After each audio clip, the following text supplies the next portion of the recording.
Ասորեստանը ստեղծվել է մ.թ.ա. մոտ 25-րդ դարում Աշուր քաղաք-պետությունից և գոյատևել է մինչև մ.թ.ա.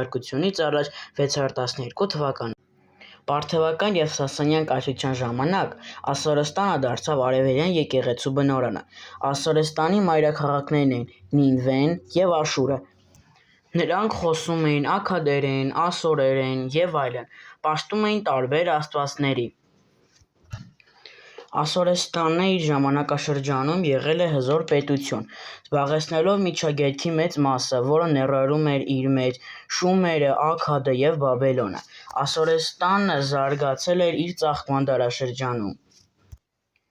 Իր հզորության գագաթնակետի ժամանակ տարածքը կազմել է Կիպրոսից արևելյան միջագետքով Իրան և ներկայումս Հայաստանից ու Ադրբեջանից արաբական թերակղզի, Եգիպտոս և արևելյան Լիվիա։ Ասորեստանը անկում ապրեց մ.թ. 612 թվականին, երբ հայոց արքա Պարույրը իր զորքով ոչնչացրեց ասորական վերջին զորքերը և գրավեց Նինվե քաղաքը։